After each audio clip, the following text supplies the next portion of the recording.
us from there. Yeah, you'll find it. You could find that via your, just check.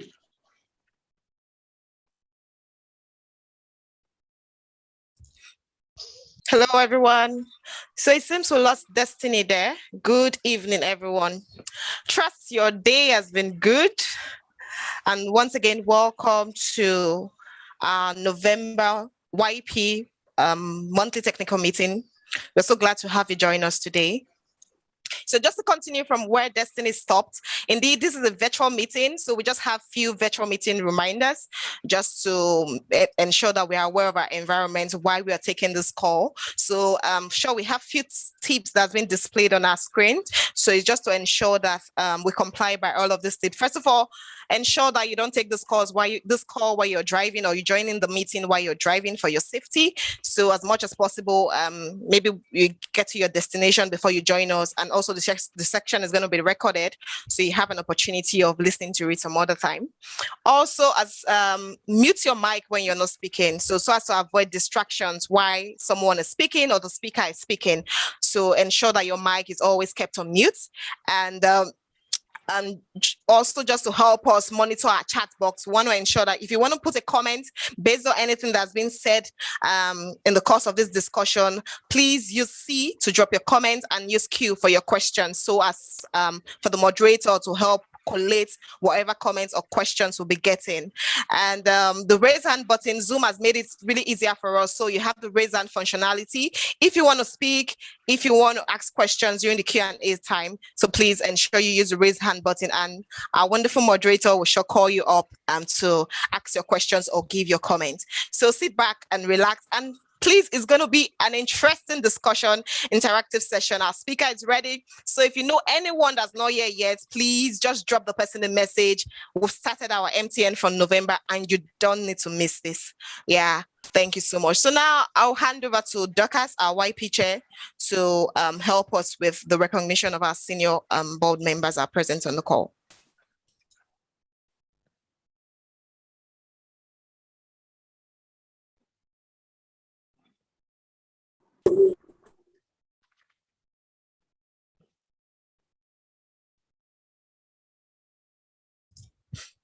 Okay, it seems the network is actually disturbing our guys today, but no network. We're sure going to get the best from this session.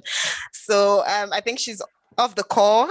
But just to say, we have some of our members of the board present. We have our section chair currently on the call with us, Dr. Joe. Good evening and welcome. Thank you so much for joining us. You've always been so supportive, and we don't take it for granted. And I'm very sure some other members will sure join us before the end of the session. And also, Dr. Joe, if you want to also speak to us, please, the floor is yours. Thank you.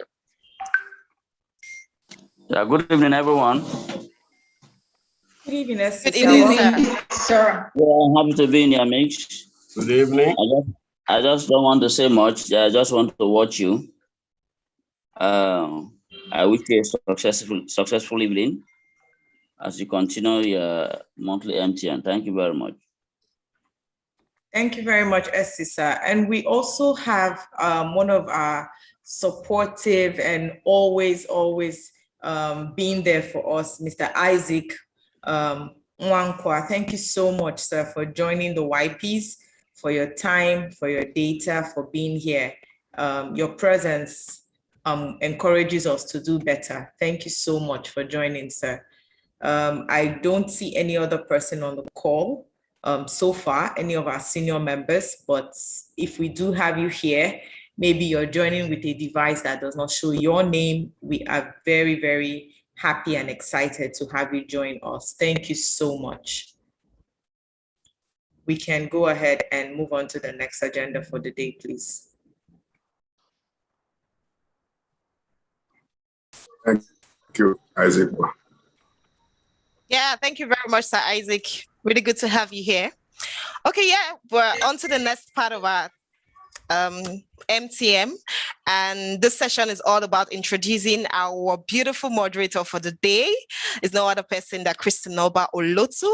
Christinoba is a drilling engineer and well planner at Drilog Petrodynamics Limited.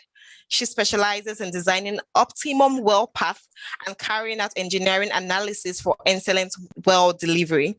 She holds a bachelor's degree in chemical engineering from the University of Benin.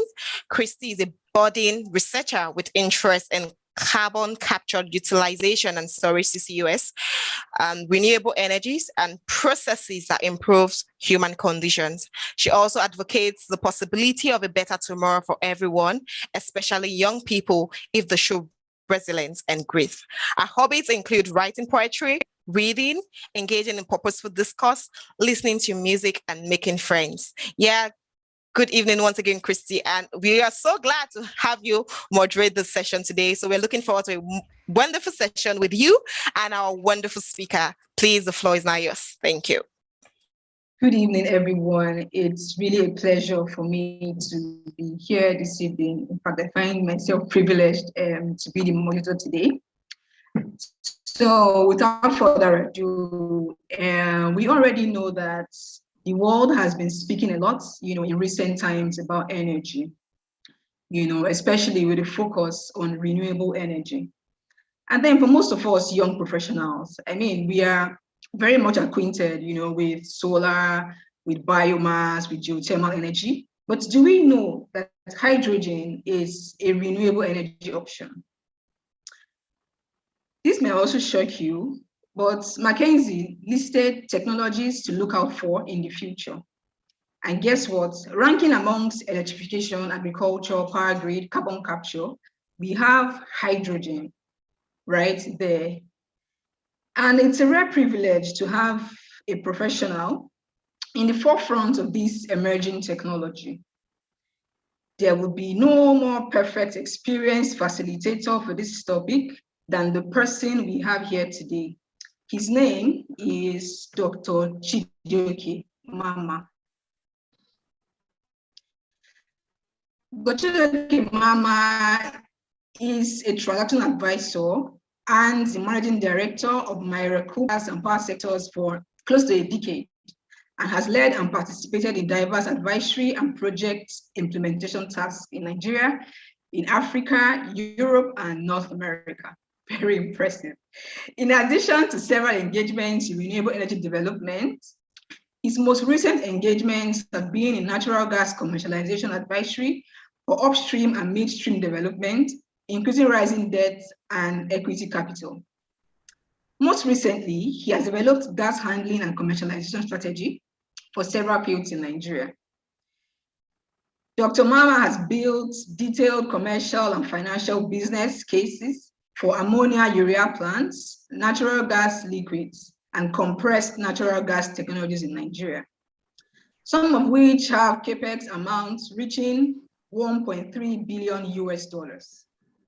He has facilitated and arranged project development capital for upstream and midstream projects running into hundreds of millions of dollars. He has been the gas commercial advisor for 2 major gas turbine OEM brands in Nigeria, and currently retained as natural gas commercial advisor for 4 Nigerian companies. In addition to financial advisory roles for Nigerian E&P companies, his analytical works and opinion are frequently syndicated on local and global business publications. Having worked on projects in the oil, gas, power, and industrial sectors in Nigeria, United Kingdom, the US, and several other countries, including Ivory Coast and Kenya. At this point, I might need to drink some water. Okay, he has been a speaker at several global energy fora, including the EU Africa Renewable Energy Cooperation Program, the Energy Access Panel at the 2017 Commonwealth African Summit in London, and the Made in Africa Marginal Oil Field Development Conference in London, where he discussed policy frameworks for supporting small oil field developments in Africa's hydrocarbon economies. Dr. Mama has an MBA from the University of Lagos, Nigeria. He also has a doctorate in business administration from the University of Port Harcourt. He has also been a participant in power systems and technology at the Colorado School of Mines in the US. His core areas of expertise include energy, finance, natural resource, and infrastructure development. You would have to agree with me that we have an erudite scholar in our midst as a speaker. Welcome, Dr. Chijioke Mama. The floor is yours. Thank you, Christine. Good evening, everyone. Good evening, sir. I think your introduction suffices, so I wouldn't want to waste more time, by doing any kind of introduction, so we can just get to the business of the day. I was told yesterday that the presentation should be for 35 minutes. Unfortunately, I was hoping it would last longer than that. So my slide is, more geared towards a longer discussion, but I will have to adjust, within your preferred time frame. But it's important that I mention that to the audience. The implication is that we may have to skip some slides or move faster, than normal. So I will just go ahead to share the slide and then begin the presentation, if you don't mind.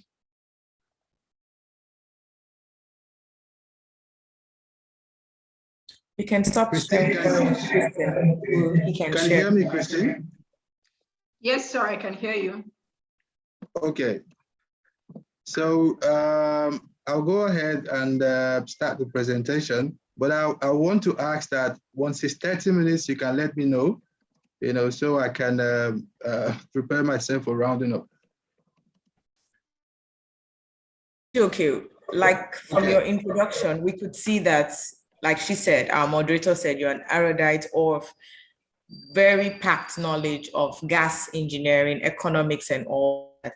So honestly, we would love to get the full package. Yes, we gave you 35 minutes, but if this is really, really interesting, like we look forward to, and the knowledge is very much needed by us. So please go ahead. Just get. Okay. Thank you. Okay, so let me take this time once again to say thank you for the opportunity of joining your community to discuss this particular topic. I hope you will find it interesting as much as I do, because it's a technology line, on the outermost edge of new energy opportunities. So thank you once again for having me.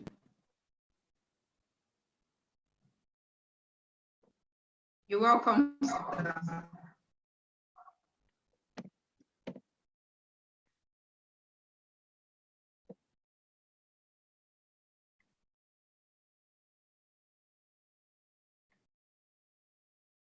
Okay, Christine, can the slide be seen from your end? Yes, sir. Yes, sir. It's clear. Okay. So starting from the theme or the topic of the webinar, which is, one second. Okay, so we'll be discussing hydrogen economy in Nigeria from the lens of natural gas and solar resource advantages. So I want to presume, that majority of the people in the audience do not have prior knowledge of hydrogen. So on that note, I will start from an introduction and providing a background, as opposed to diving into Nigeria's competitive advantages. Ultimately, all we want to achieve is to see how Nigeria can possibly position itself, to play a better role in a future hydrogen economy. But we will need to understand what hydrogen is, its sources, its diverse applications, and other considerations that are relevant to a future vibrant hydrogen economy.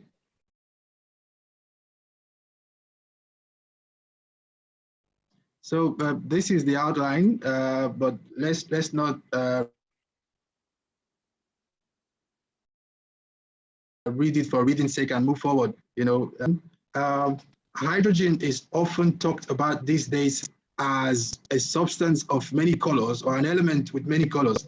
But it's important to note that as an element, hydrogen is colorless, it's odorless, it's flammable. But you will often hear green hydrogen, blue hydrogen, white hydrogen, purple hydrogen. All of these descriptions of hydrogen do not mean material difference in the substance itself. So these qualifications are mere provenance, as we call it. They are just descriptions of the sources of the hydrogen, the production process, particularly whether it leads to emission of carbon or not. So you can see a chromatographically rich spectrum of hydrogen here: green, turquoise, purple, gray, blue, white, yellow, and all that. But for us, in this discussion, we'll be focusing on green hydrogen and blue hydrogen. So just going back a little bit, it's important in any discussion concerning hydrogen to differentiate between hydrogen as a chemical and hydrogen as an energy source. So hydrogen as a chemical has been around for hundreds of years. It has diverse applications in medicine, in manufacturing, in petrochemicals, in agribusiness, and name it. But the new wave or the new hype around hydrogen is concentrated on hydrogen's application as an energy source. But again, just to provide some background, it's important to note that hydrogen has been used for decades in refining, where it is used to regulate the sulfur content of diesel. And as you know, recently, there has been more stringent conditions around the sulfur content of diesel. And diesel itself, which is AGO, has been growing in demand around the world in the last few decades. That led to an increasing demand in hydrogen as an element, but that is as a chemical. So also to mention, hydrogen is also used as a rocket fuel. It could be used in margarine production and in the production of ammonia and methanol. But again, these are the chemical applications. Now, it's also good to mention on the background that refining process, of crude oil and natural gas as well, may lead to the production of hydrogen in some cases, especially catalytic reformation of naphtha leads to production of hydrogen, but the volume is usually small. So the volume needed is often higher than the volume produced as a byproduct of normal chemical processes in a refinery. So you find out that historically, refineries have been in the business of buying hydrogen from hydrogen merchants. And now, how does hydrogen merchants produce hydrogen that is used in refineries? Is through a process called steam methane reformation, SMR. That SMR is what produces what we call blue hydrogen.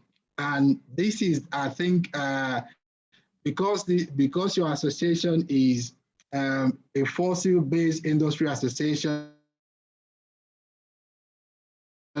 I believe that SMR that should be most relevant to you as opposed to green hydrogen. So I mentioned earlier on that irrespective of the colorifications, the hydrogen produced is often the same, from multiple sources. So as I mentioned before, we'll be focusing on green and blue hydrogen. So what is green hydrogen? Green hydrogen is hydrogen produced from renewable sources, particularly solar power or wind power. Now, the process in which hydrogen is sourced from renewable energy involves electrolysis of water. So if you put water through an electrolyzer, it yields hydrogen and oxygen. Of course, you use electricity in the process. So if the electricity is sourced from a renewable source, then the output or the hydrogen produced is called green hydrogen, which is different from when the electricity is sourced from a non-renewable source, which is also different from when the electricity is sourced from nuclear power. So you can see in the color chart here, purple hydrogen sourced from nuclear power, green hydrogen from renewable sources, and then brown hydrogen sourced from coal.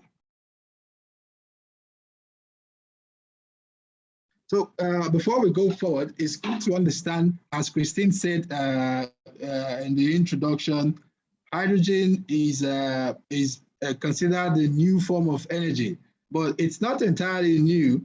It has been in use for decades, even as an energy source, not just as a chemical. You know, we will get to that in the coming slides.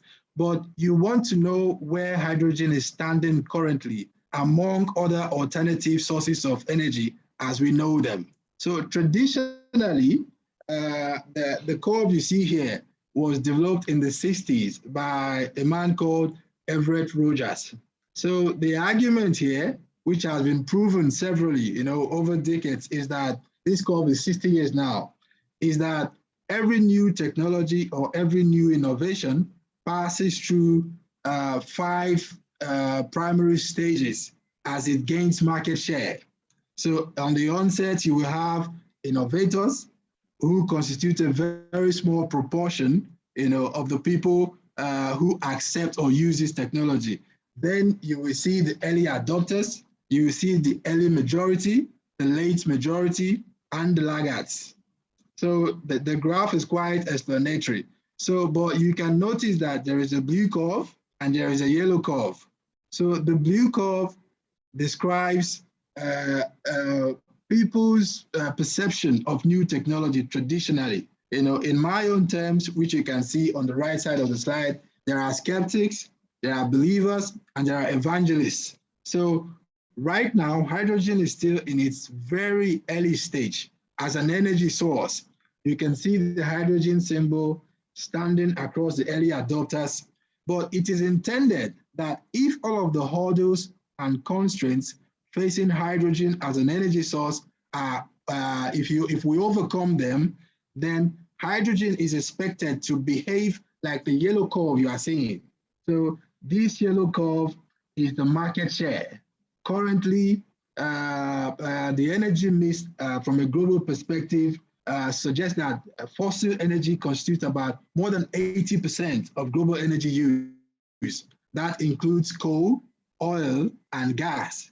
Renewables constitute only a small proportion, less than 2%, even lower than hydro and nuclear. But it is hoped that in the future, because of hydrogen's promises, which we will discuss in this presentation, it will continue to gain market share, you know, surpassing alternative energy sources in the future. And that's why it's important that people understand it early enough, and nations as well, like Nigeria, who have advantages in producing industrial scale hydrogen, position themselves appropriately.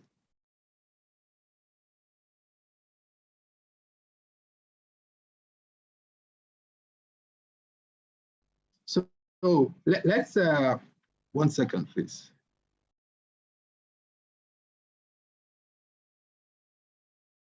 Okay, so let's have a look, you know, at green hydrogen.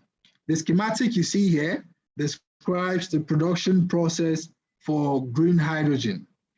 Renewable power as a source of electricity, electrolyzer, which splits water, you know, as the fuel into hydrogen and oxygen. Then the hydrogen captured can be stored and then used in diverse utilization scenarios. Currently, it's been proven that hydrogen could be used to drive airplanes. There are no commercial applications yet, but there have been pilots that demonstrate that this is possible. The same thing with shipping, trucking, driving of trains, and sedan cars. So if you produce hydrogen using this production process or mechanism, the hydrogen you get is the green hydrogen, called green because it doesn't lead to any carbon emission, in contrast to gray hydrogen, which is produced from natural gas using steam methane reformation, and which leads to the emission of carbon dioxide. So here you can see that green hydrogen has very small market share in the current global hydrogen economy. There are over 50 million tons of hydrogen being produced around the world, which, as I said earlier on, they have application in chemical process and other industries, not necessarily as an energy source, even though we are now discussing it as an energy source. So green hydrogen has less than 1% contribution to current hydrogen production. The reason is because of the many hurdles that hydrogen is still facing as a new technology, which is traditional of every technology. Solar power had similar challenges 20 to 25 years ago. Nobody was actually discussing solar the way we discussed it today. You know, PVs were very expensive, battery components were inefficient and cost prohibitive, and then there weren't actually policy mechanisms around the world, even in developed countries, that provided incentives for large-scale investment in renewables. So, but you can see over 25 years, solar has now gained market share, likewise wind power. So it is hoped that hydrogen will behave as such. So the challenges that hydrogen is facing today are surmountable, as we have seen with alternative energy sources like solar. So if you have, just to mention again, one of the major hurdles that hydrogen is still facing is the green hydrogen. Green hydrogen is facing is the cost of electrolyzers. Electrolyzers are still expensive, and then the cost of renewable energy as well. In many places in the world, it's still expensive to generate sufficient, volumes of solar power. And this is where competitive advantage comes to play. Not every nation in the world has the kind of solar irradiance that you need for cost-effectively generating solar power. For some nations of the world, are endowed, like Nigeria, and of course, other nations around the desert region and in the Gulf area.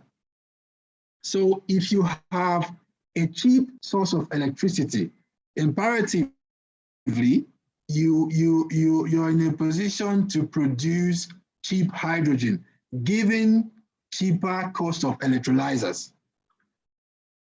So one of the relevant things to mention about green hydrogen is a means for storing energy. So, and you know that the problem that most renewable energy, are facing is intermittency. Solar power, the sun shines when it wants to shine. The wind blows when it wants to blow. So you cannot run a full large-scale grid on renewables alone. It's still not very viable technologically, because you need a storage mechanism, which can be batteries or other fuels, promising sources like hydrogen. So the mere fact that hydrogen can store energy and release it whenever you need it in the traditional mechanism of a battery, it's even more promising that it could collaborate with renewable sources to ensure reliable supply of power. So when you have, when the sun is shining, you capture through PVs and then you store with hydrogen. When you need them and the sun is no longer there, you could release that energy back to the grid or to any supply from hydrogen.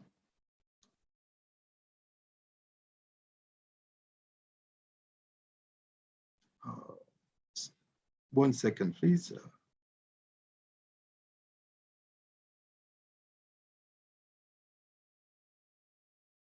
Okay, sorry.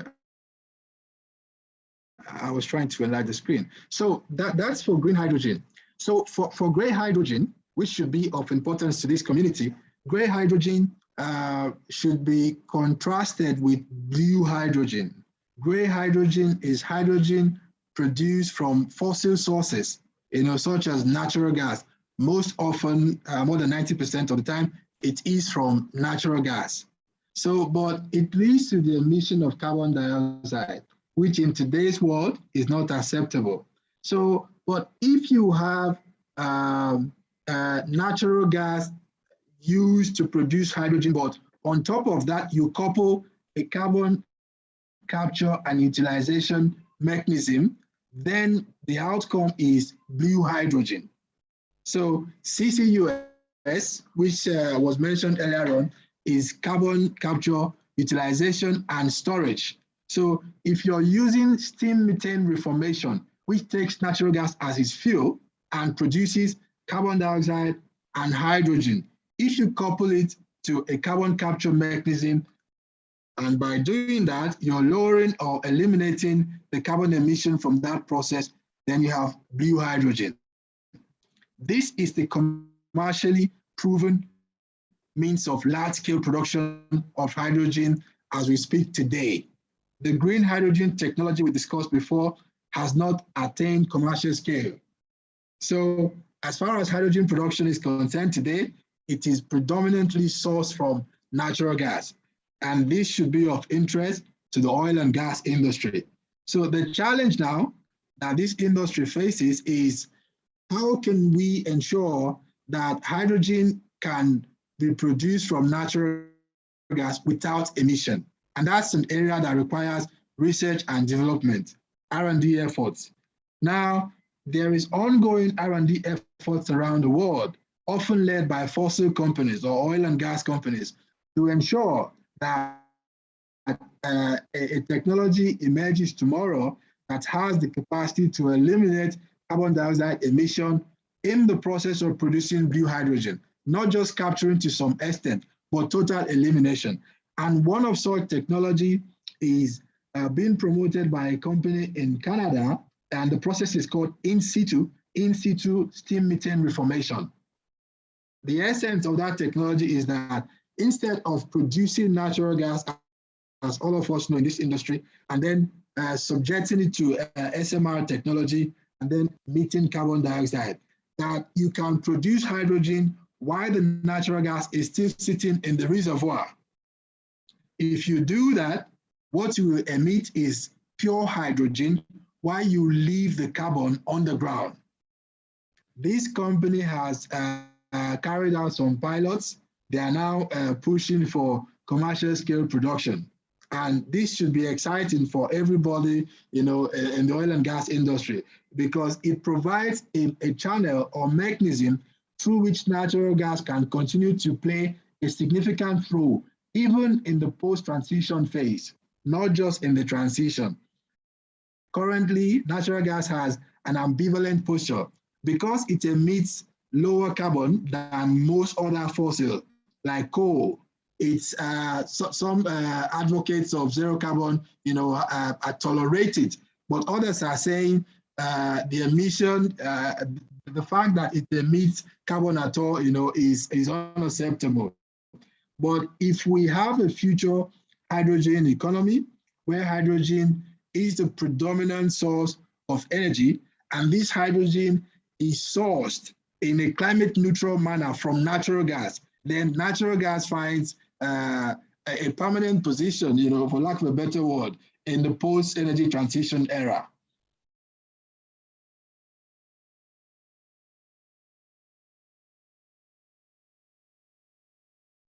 So now let's look at the applications of hydrogen as an, captures the essence of the recent hype around hydrogen.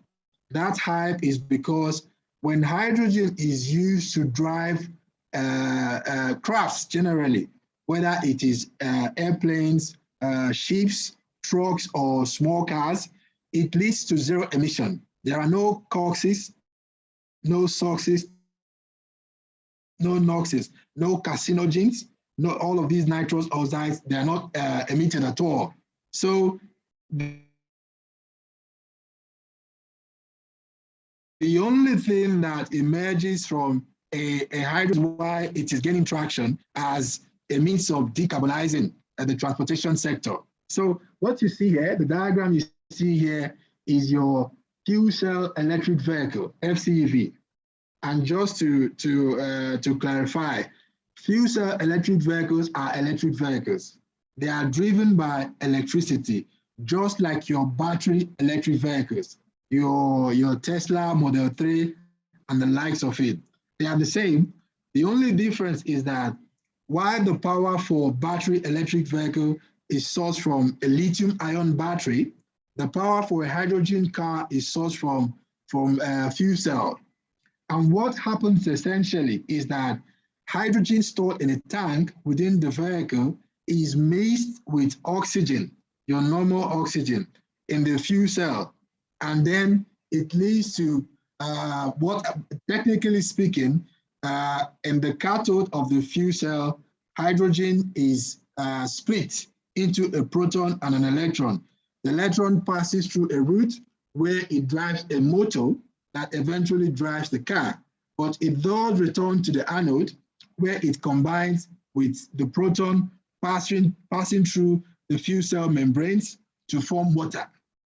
So this is the exciting part of hydrogen's use in mobility.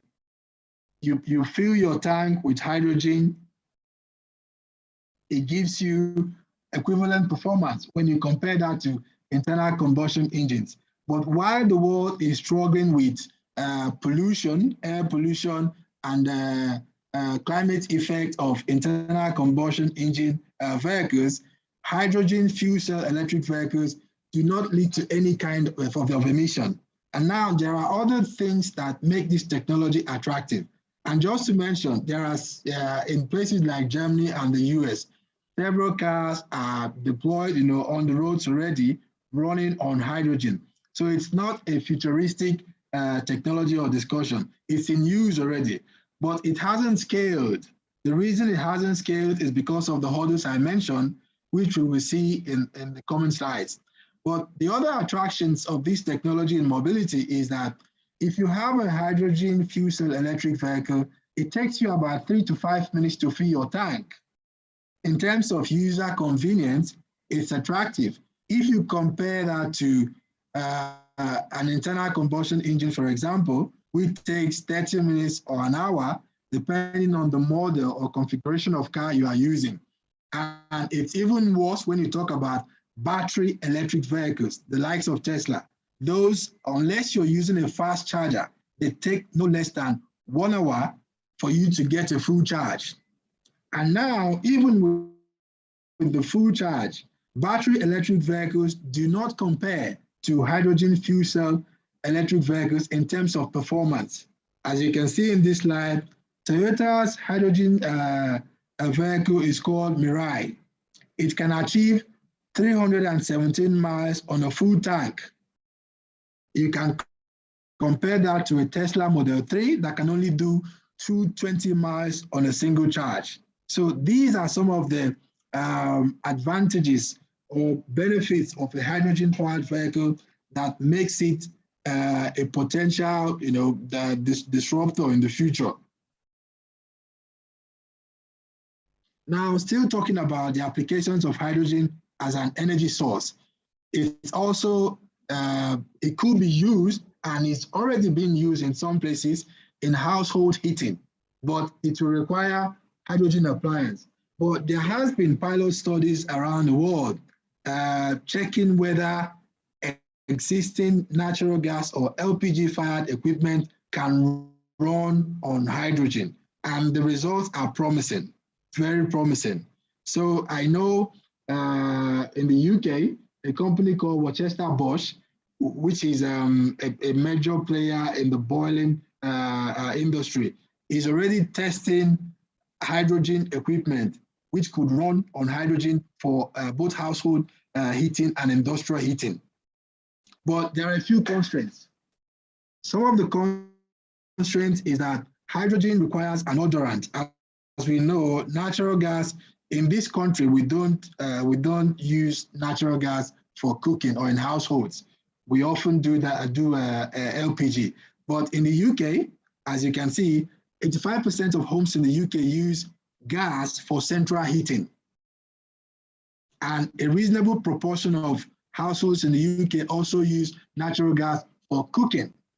Some people use LPG as well. So these are the two places that hydrogen has substitutability. It could replace natural gas as a means for heating in homes. But as I mentioned earlier on, some hurdles still exist. It needs an odorant. Your typical odorant in LPG is a safety mechanism to detect leaks. Currently, the hydrogen community in the world has not agreed unanimously on an odorant to use, but that's not really a major constraint. Then some of the appliances that are existing running on natural gas cannot run on hydrogen without retrofitting or some kind of conversion. But all these things are possible. And one very good example, that will make you understand that hydrogen could potentially replace natural gas as a source of household heating in the future is that up until the 60s and the 70s, most homes in the UK were running on town gas. I'm sure most of us as scientists have heard of town gas. Town gas is the gas that drove industrialization for more than 100 years in the past. It's basically derived from coal, but it's essentially a mixture of hydrogen, methane, and carbon dioxide. About 60% hydrogen. Town gas is about 60% hydrogen. And this was the primary means of cooking and heating for many years, for almost a century in most of the Western world. But when natural gas was discovered in commercial quantities in the North Sea, the UK led in the transition from town gas to natural gas. It involved conversion of appliances, retrofitting of existing reticulation pipelines, and other things. But this gives us an idea of what is possible, the kind of how substitutable hydrogen is with natural gas. Here you find an industrial application for hydrogen. There are many, but one of the most conspicuous is in the production of fossil-free steel. Currently, the predominant means of heating in the steel industry is through the use of coking coal, which is derived from coal. And of course, that leads to tremendous emission. Matter of fact, the UN describes the steel industry as one of the hardest sectors, to achieve any kind of abatement in terms of carbon emission. As you can see here, for every ton of steel produced using coking coal as a means of heating and as a means of reducing the iron ore, you can expect about 53 kg, of CO2 being emitted. So this is of tremendous importance to climate impact advocates, because hydrogen is very promising. It could provide, it could be a source of heat for the steel industry, and it could also be used in reducing iron ore to form sponge iron, which is then, goes on to become steel through other processes. So what is happening around the world now is that some steel companies that are climate conscious are now using blends of natural gas and hydrogen to heat their furnaces and to reduce their iron ore. And currently we are discussing 10%, 20%, 30% blends of hydrogen and natural gas. But in the future, it may as well become 60%, 70%.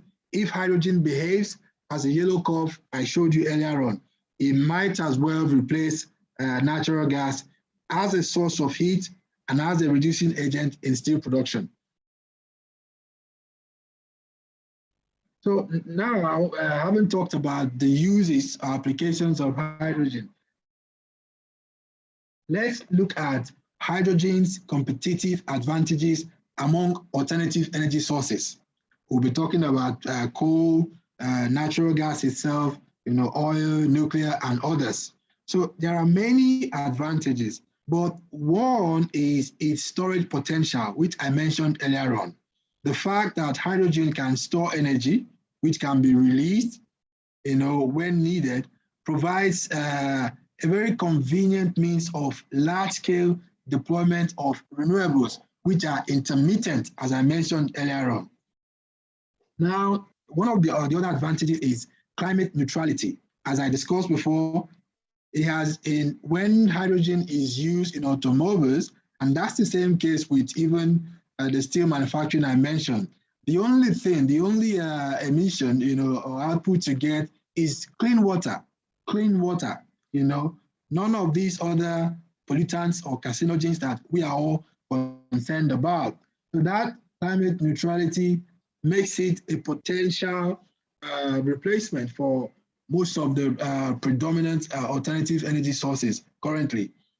And now, another very important point or a plus for hydrogen is its low or zero requirement for rare earth elements. This is actually a broad concept, but let me just try and explain it a little bit. I don't know how many people are familiar with the definition of critical minerals and rare earth elements. So your present day high-tech world is driven by certain minerals that are considered critical.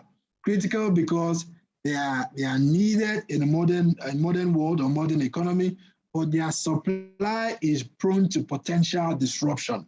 That's the classification of critical minerals. Rare earth elements are rare and they are often concentrated in a few countries. So now your mobile phone, your tablet, your solar PV, your wind turbine, your television, most of the gadgets you use today are produced using one critical element or the other. But there is a risk. The risk is that the supply of some of these critical elements is concentrated in a few countries, and some of these countries are prone to geopolitical tensions, other forms of crisis that can disrupt supply. And supply disruption often comes with price escalation. And this has the potential to throw the whole world into chaos. If the needed supply of critical elements is halted over a period of time, it could affect global economy. As you can see from the chart in this slide on the right side, you can see that while the extraction of critical minerals is widespread relatively in places like Chile, Indonesia, China, Australia, the processing capacity is largely concentrated in China. So China could, for geopolitical reasons, stifle any particular nation or region or producer of these critical minerals. And that can be an economic problem for the globe. So it's often a concern for both policymakers and manufacturers who work in the tech industry, because anything could actually, cause tremendous harm. So, but luckily, hydrogen's use of critical minerals and rare earth elements is very limited. So your hydrogen fuel cell electric vehicle only uses one critical mineral, which is platinum, that catalyzes the splitting of hydrogen in the cathode. Outside that, it doesn't have much need. So it provides some kind of comfort as opposed to your battery electric vehicle, your Tesla models that use lithium, use nickel, copper, and some other critical minerals. So the other benefit is energy security and decentralization of energy supply. Now, your natural gas, which Nigeria is one of the largest reserves holder, is concentrated in a few countries in the world as well, which means that there's a national security concern for some countries like Japan that do not have adequate supply of natural gas, even though it's a major industrial hub that requires, reasonable amount of reasonable, volumes of reasonable energy, basically. So these kind of situations can be discomforting for some nations. But if you understand that if green hydrogen is reaches the kind of scale that is desirable, it simply means that with affordable electrolyzers and water, water that every nation, almost has, you can produce your hydrogen. As if we live in a world where hydrogen is the predominant source of energy, overcoming fossil, then it means that every nation, if the infrastructure is competitively sourced, such as electrolyzer, every nation can conveniently produce hydrogen. So you will no longer see the kind of international politics that makes one nation try to stifle another nation of energy supply. So then the other very good advantage is the substitutability and potential to share infrastructure with natural gas. For all new technologies, you need to develop your own infrastructure. I talked about solar in the past. PV needs storage technology, which at some point was a major deterrent for the large-scale deployment of solar around the world. But with the similarities between hydrogen and natural gas, this substitutability, it means that hydrogen can actually achieve faster market share by riding on natural gas existing infrastructure, natural gas itself being a mature industry. So now just to mention, this element here, neodymium, is largely concentrated in China, both for extraction and for processing. And this is a component, an element that you will see in most of the present day, high-tech gadgets that you have around the world. So for hydrogen, it is free from any of these constraints regarding rare earth elements and critical minerals, because it only needs platinum in small volumes as well. Now let's look at the challenges and hurdles for a hydrogen economy. We will not, for the sake of time, we may not digest this, but you can see the image here is your well-known chicken and egg situation. That traditional question of, did the egg come first or did the chicken come first? So the narrative here is that for every commodity or a technology, if you want to achieve scale, there is the need for sufficient investment. One way to understand this is, in the early days of telecommunication in Nigeria, it was proven that mobile phone had a transformational economic impact on a nation, or we have on a nation like Nigeria. But the constraint is the chicken and egg situation. Who will invest by deploying large-scale infrastructure, telecommunication infrastructure across Nigeria when there were no mobile phones, in the hands of the citizens? Alternatively, the citizens were unwilling. On the other hand, Nigerians were unwilling to buy mobile phone simply because there weren't, telecom masts evenly distributed across Nigeria. Initially, it was largely concentrated in Lagos. So it is the same scenario here. Hydrogen is proven in mobility, in automobile, as an efficient source of energy. But you don't have large-scale deployment of hydrogen refilling infrastructure. So people who use, I think there are about 300 hydrogen vehicles in Germany. About 300 in Germany, but there are limited refueling infrastructures. Sometimes you have to move. If you own a hydrogen vehicle in one city, you may need to drive a long distance if you're traveling before you find another refueling point, which is a constraint. So who will invest? Will investors go ahead to deploy refueling infrastructures when there aren't too many hydrogen vehicles? Or do you expect consumers to go and procure hydrogen vehicles when they do not have sufficient refueling infrastructure? In the US, most of the hydrogen vehicles in the state is concentrated in the state of California. And in that place, you only have 40 refueling stations for hydrogen. You can compare that to 8,500 gas stations or 17,000 battery vehicle charging stations. So you can see the constraint that even though this is a proven technology, it is facing this chicken and egg constraint. Now, the other, like I said, we may not be able to look at all of this in detail. Dr. Chideke. Yes. Dr. Chideke. Yes, go ahead. Thank you so much. In fact, I would love you to continue presenting up until tomorrow, but we have some time constraints so that you'll be able to take questions. Okay. Because you've got a lot of them. So if you just round off so that we could. Yeah. Okay. Okay. So now, very important. It's also good to mention that in spite of all of these positive things about hydrogen, there are emerging concerns on hydrogen's reputation as a greenhouse gas. So, you know, natural gas, when it burns, emits lower carbon dioxide than coal, for example. But natural gas in itself, when it leaks in production process, is a potent greenhouse gas, even more potent than carbon dioxide.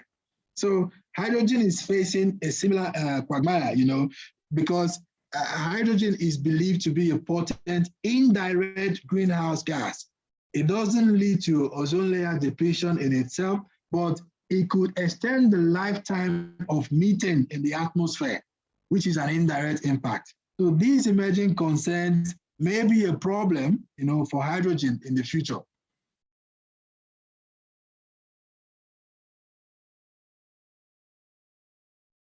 So just to, I think the other aspect to discuss now is, this is second to the last slide, is Nigeria's competitive advantages, which is the theme of the webinar. Now we have abundant solar resources.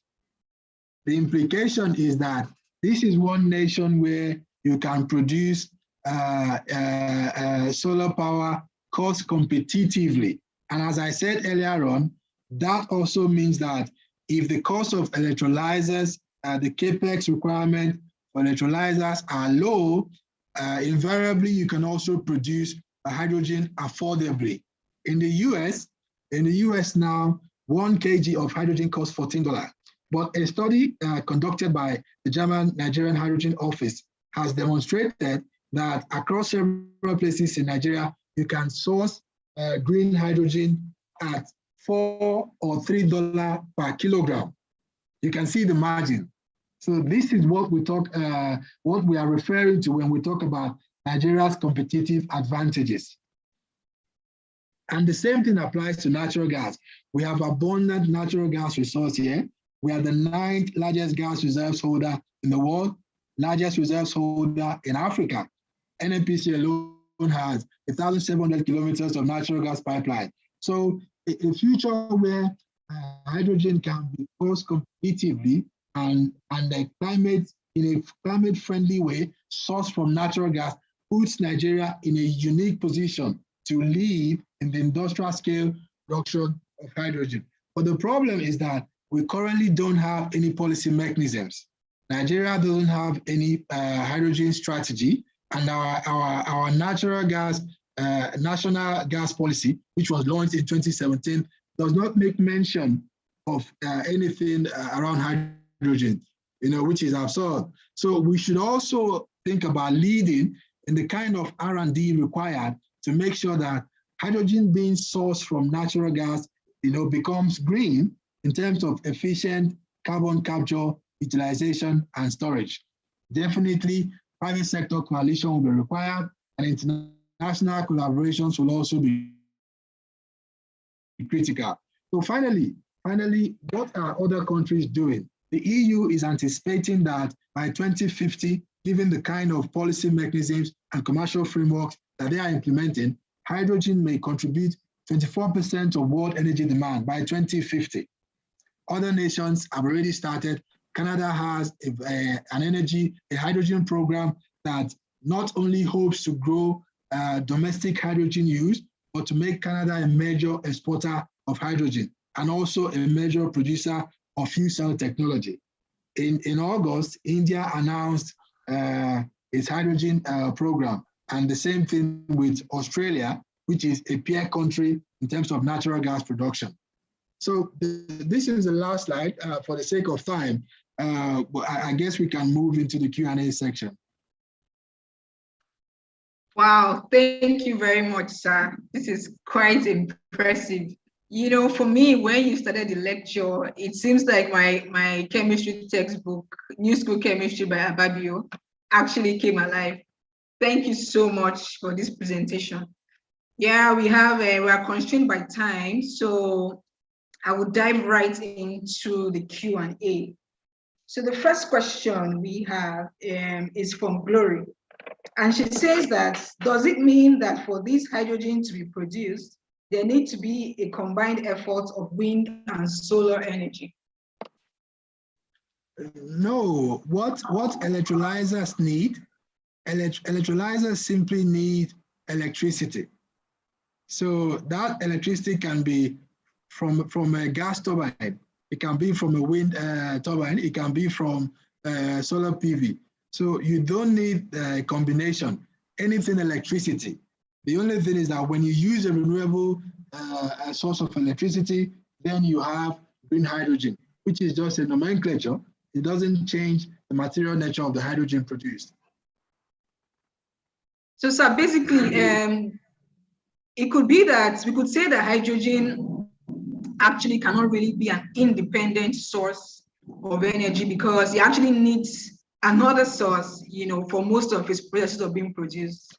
Yeah, as a reactive element, it doesn't occur alone in nature. Hydrogen is always bound, you know, to some other element in water, in methane, in hydrocarbon, in the human body as well. You know, so you always need a means of isolating it, and then also a means of splitting it to produce the electricity you need. Okay, thank you very much. So this further proves the fact that we actually need an energy mix, really, because sometimes they are all dependent on one another. Okay, the next question is, do you think that the high flammability and storage requirements of hydrogen will pose a significant challenge in the uptake of hydrogen as a major source of fuel? Its flammability and storage requirements. Is that a major challenge? No, it's not. Matter of fact, Toyota's hydrogen vehicle, which is called Mirai, you know, had a safety test which showed that hydrogen is even safer in a vehicle than your gasoline, you know, your normal petrol, because as a very light gas, when the tank is compromised, the hydrogen disperses very quickly, you know, into the atmosphere, because it's very light. You know, it's lighter than air itself. So the speed of dispersal is encouraging, and it's a safety plus for hydrogen. Oh, okay, nice. Thank you very much. Basil says that great conversation. His question is, do you think? Okay, I think I've taken that. So this is quite long. It says, what stage of maturity would you say hydrogen as a fuel has gotten to as a mainstay in the energy mix? Are there countries or governments that have shown serious interest in adopting hydrogen for energy purposes? Any credible outlook for hydrogen utilization in the short term, locally and globally? This is from Basil. So it's still its application is still very limited, you know, but it's a proven technology that is facing the normal hurdles that a new technology, you know, will face. So, but in terms of large-scale deployment, we don't have a wholesale market for hydrogen globally. There is no transparent pricing mechanism again, you know, for hydrogen. So it is still in its early phases. You can see where that sign was in the curve, in the Everett-Rogers curve that I showed you earlier on. Then in terms of nations, as I mentioned in the last slide, many countries are already positioning themselves. You know, Germany has a program called H2 Atlas Africa program, which is an exploratory program looking to understand hydrogen production potential in the ECOWAS community and the South African development community as well. So these are the kind of programs you will see, you know, as from one country to the other.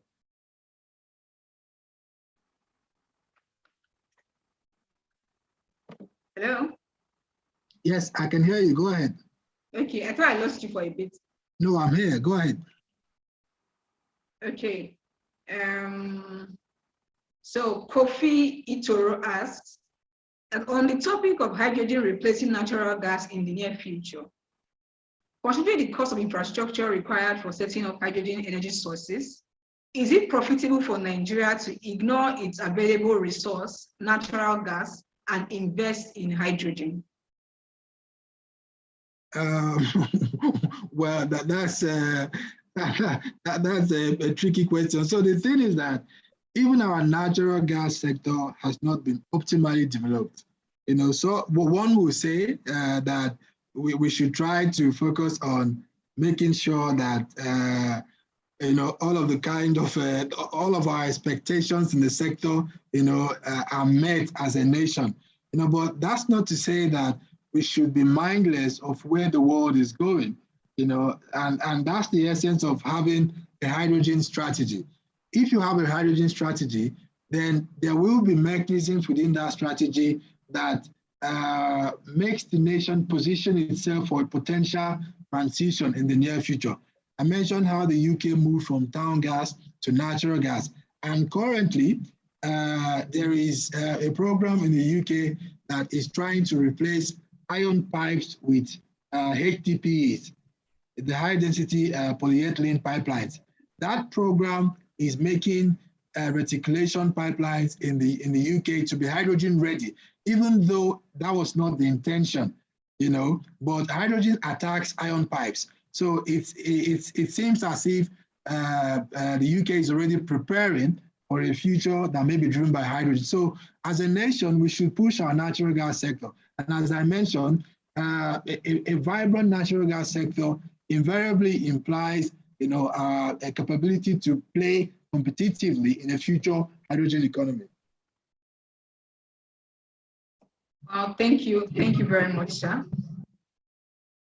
Okay, so I will just take one more question. We're running out of time. Someone says, okay, Kofi again. He says, hydrogen cars and an electric vehicle generally require battery. What would be the environmental impact of improper battery disposal, considering that Nigeria already has a waste disposal problem? Hydrogen cars, they don't run on batteries. You know, yeah, hydrogen cars don't. So you have hydrogen fuel cell electric vehicles, then you have battery electric vehicles. There are two technologies, you know, so it's not relevant here. There may be concerns in the future where the hydrogen vehicles may want to incorporate some battery capability, but the way the technology is configured today, it doesn't include that, you know. So, but just answering, we don't have any vibrant electric vehicle economy in Nigeria. So the battery disposal, recycling concern is not top priority for us as a nation, you know, but elsewhere in the world it is, because some of the components are not easy to recycle, but I think that should be of priority to nations that have a growing number of battery electric vehicles deployed.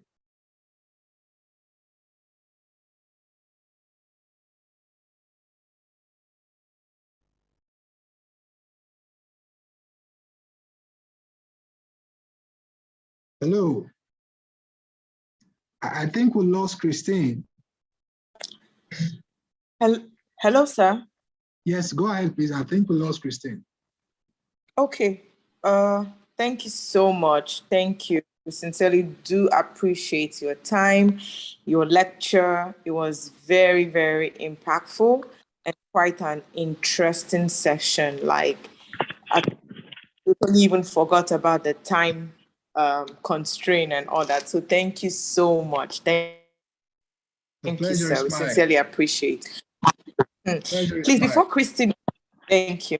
So before he comes in, let's go ahead and take a photo at this time. So in case of with the network issues, I think it's raining in most places in Port Harcourt, so people could be having network issues. So before we lose them, let's go ahead and take a photo with you as speaker in it. So please, let's all turn on our cameras, our videos, and give us your best smile. Like our speaker is already smiling very well. So, all right. So, Simeon, please go ahead and take some photos.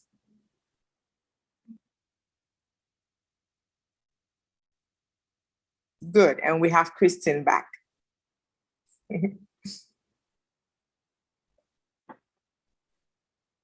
Simeon, Guys, are we turn good? on your camera. We just want to see your faces. I think we want more people. Yeah, some videos are still coming up. Okay.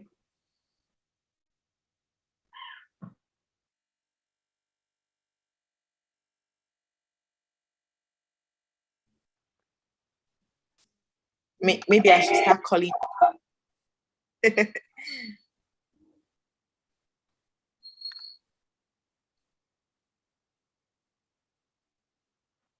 Okay, we are good. All right. Thank you. All right. Back to you, Kristen. Go ahead. Okay, so I have a bit of a problem. My system logged me out because of network issues. So I have to join quickly with my phone. So I'm actually back on another device. I don't know if someone could help me share the slide. Share from your end. I'm trying to sort that out. Yeah? Yeah. Simeon, Can someone help me with that? Please, because I'm trying to get back on with my system. While Simon is doing that, thank you so much, sir. I cannot thank you enough. I almost wrote it. My notebook is full. Thank you so much for honoring our invitation. Thank you very much, sir. The pleasure is mine. Thanks, everyone.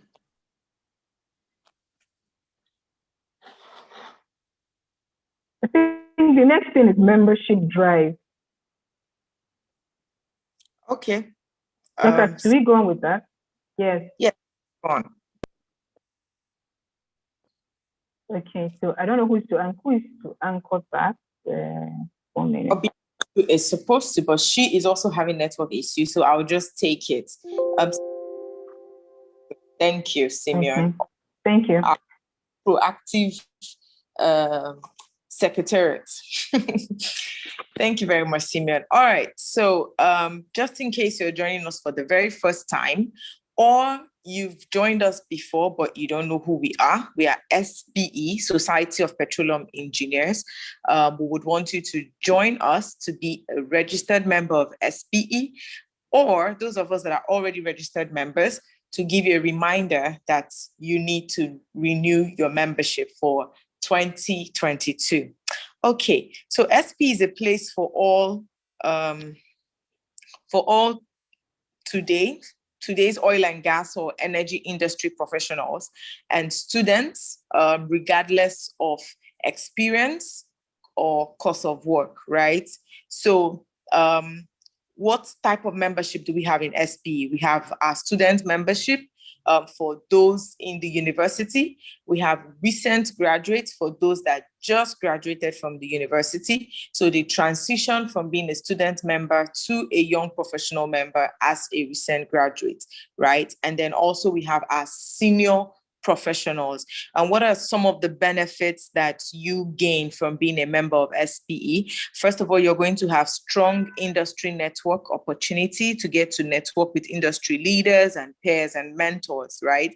And then you get to enjoy live technical events, just like this had here, with one of the best lecturer you can everly have or pay huge amount of money to listen to. All right. And then we also have, you also benefit from enhanced industry knowledge, like the new thing, the novel ideas and the trending informations in the oil and gas industry or energy industry as a whole. And then so much more lined up from being a member of SP. Next slide, please, Simeon. Now, SPE has is an international organization, like I mentioned earlier, in different regions. We have African region, and in African region, we have what we call the Nigerian Council. And in Nigerian Council, we have about 5 sections, and Port Harcourt section is one of those sections.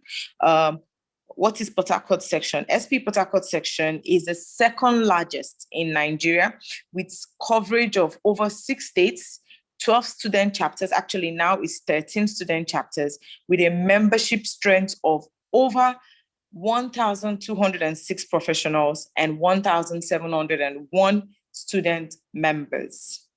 And then our membership dues for professionals is only 26,000 naira. To renew, now that's for renewal, is 21,000 naira. Our student membership is absolutely free because it's been sponsored by IOCs.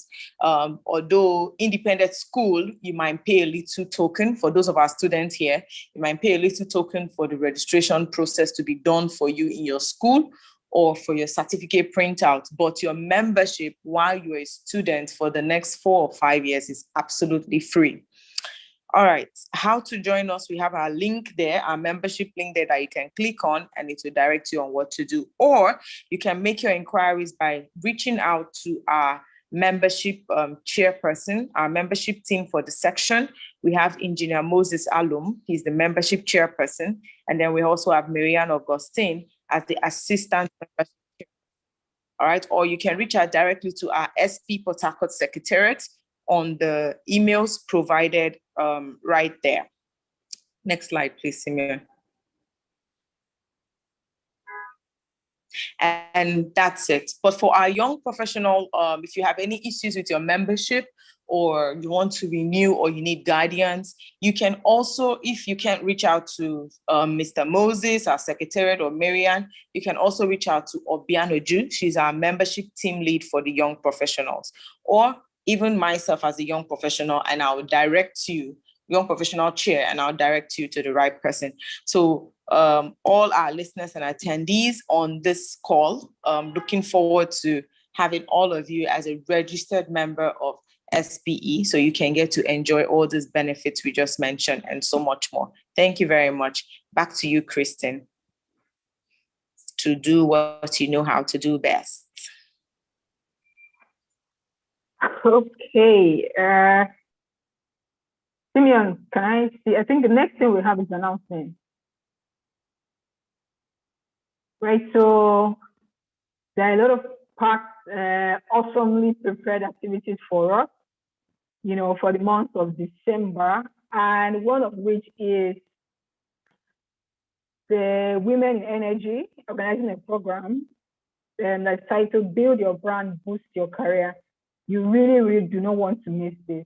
You really don't want to miss this. And it's going to be in December.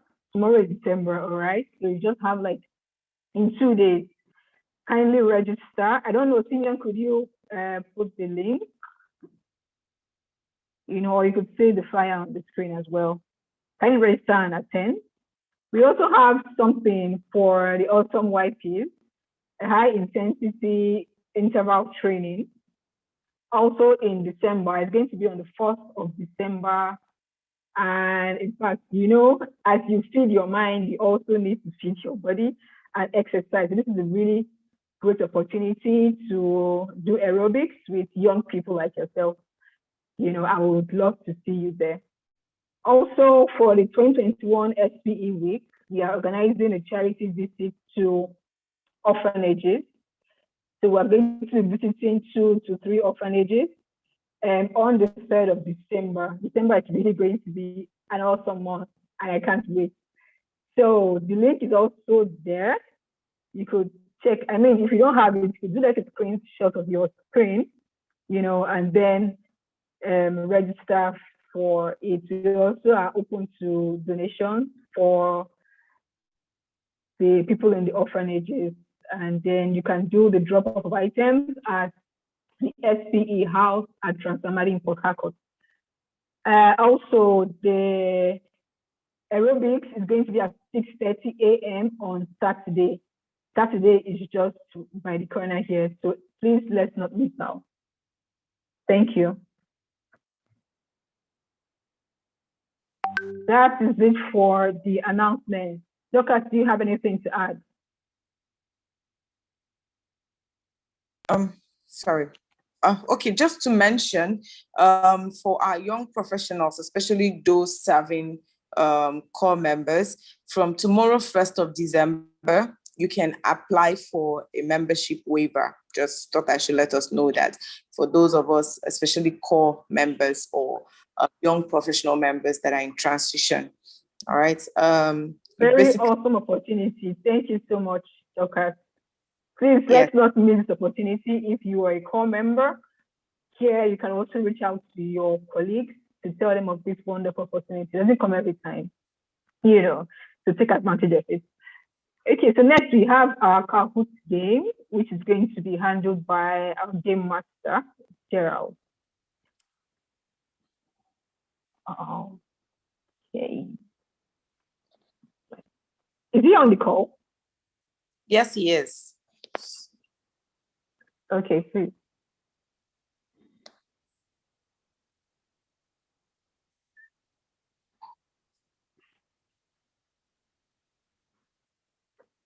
Simeon, please go ahead and make Gerard a co-host so he'll be able to share his slide.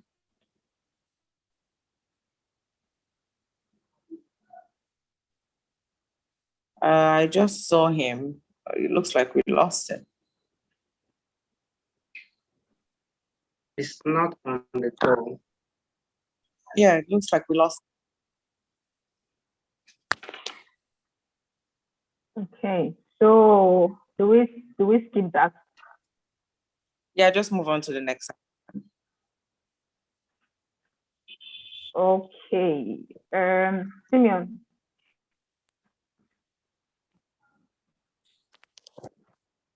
So, Dorcas, I think it's time for you to take the closing remarks. Okay.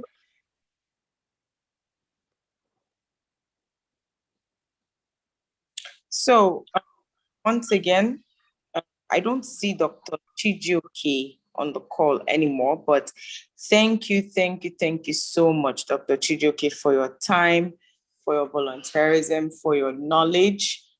We sincerely do appreciate, and we don't take it for granted at all. And then also, I want to say a very big thank you to all our senior members that joined. Thank you, SC, our amazing, supportive SC, Dr. Joe, for always being there for us, for joining the session. And also, I saw our Banges SD, Engineer Debola Badatu, also he joined. Thank you so much, sir. If you're still on the call, you can pass the message down to him, right? And also my amazing technical team, YP technical, humbly led by Destiny Otto and Basil, my hard work YP that I've not seen in real life. You better hiking so I can see you, sir. Thank you so much for all you do for SPE, for all your volunteerism, and for all you do to make it possible. Thank you for all your effort, and the other team members who work behind the scene. Thank you, our moderator. I know you were called upon on a short notice. You accepted and did this awesome delivery. Thank you. I sincerely do appreciate that. And our amazing secretariat staff, Simeon and the rest, thank you for always working behind the scene to make sure all our events are successful and straightforward, and always stepping in when is necessary. And my amazing YP co-chair, I call her my better half in the Ministry of YP or YP Ministry. Thank you, Ofure. Thank you for being always so supportive, always checking up and making sure things go right. Truly, your middle name reflects on you. Ofure Perfect. Thank you so much for being a perfection. I appreciate that. And our participants that joined, thank you. Without you, we won't have an audience. I mean, imagine having Dr. Chijioke here and all we have is the moderator, the team lead and assistant, and the YP chair and secretariat. It would be very sad, and as if we did not do anything. So thank you so much for attending, especially those of us that are still on the call till the end. I sincerely appreciate your patience, your time, your data, your everything. Thank you. Thank you so much. We sincerely do appreciate. And I won't forget to thank myself also for being willing to volunteer as a YP chair. Thank you, everyone. Looking forward to you people joining us again next time. We promise to make it better, improve on areas and all of this. All right. So next time, next month when we call upon you, please join. We're planning something different, unique, and beautiful to add to this whole monthly technical meeting. So I'm sure you'll be glad you were part of us. So looking forward to all of you joining again next month, December, and the subsequent month for this board year. Thank you so much. For those I didn't mention, I sincerely do appreciate and thank you for all your efforts, your time, and all you do for SP Section 103. Thank you very much. And do have a wonderful evening and a beautiful night rest, everyone, when you get off this call.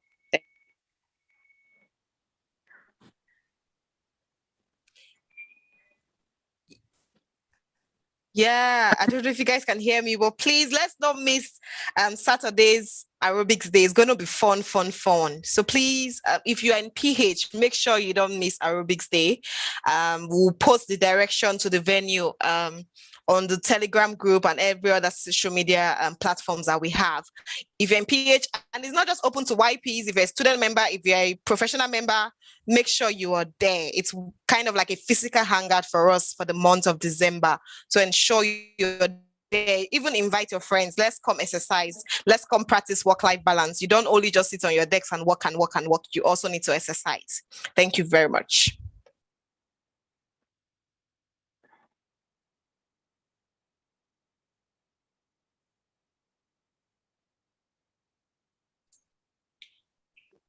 Thanks, everyone. And please, if you're not following us on our social media handles, our platforms, please, on IG, we're there, Facebook, LinkedIn, we're everywhere. So please ensure you are following us on our different social media platforms. That's where you get the gist of everything about SP Port Harcourt section. So ensure you're following us so you don't miss out from this wonderful series of events that's coming up next month. And thanks so much, guys. Thank you for your time. See you on Saturday.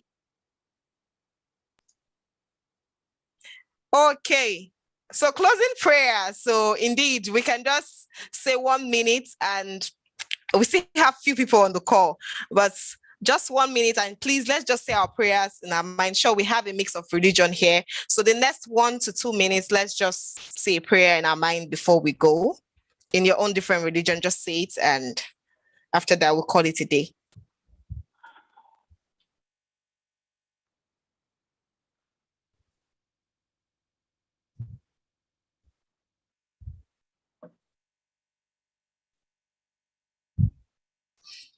Yes. Our prayers are answered. Thank you so much, guys. Thanks everyone for joining. Do have enjoy the rest of your week. Yes, it's Tuesday. We'll still have some more days to go. So ensure you enjoy the rest of your week. And thank you for joining the call. Thanks, our wonderful moderator, Christy. You did an amazing job. We do appreciate you.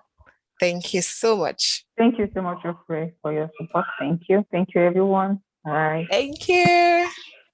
Thanks, Basil. Thanks, Eric. I see Chiwike, Glory, Eunice, Olalekon, Anibo, Patrick. I see you. Come on Saturday. Oh, make sure you don't miss it. Shadrach, I see you. Make sure you come on Saturday, and every other person.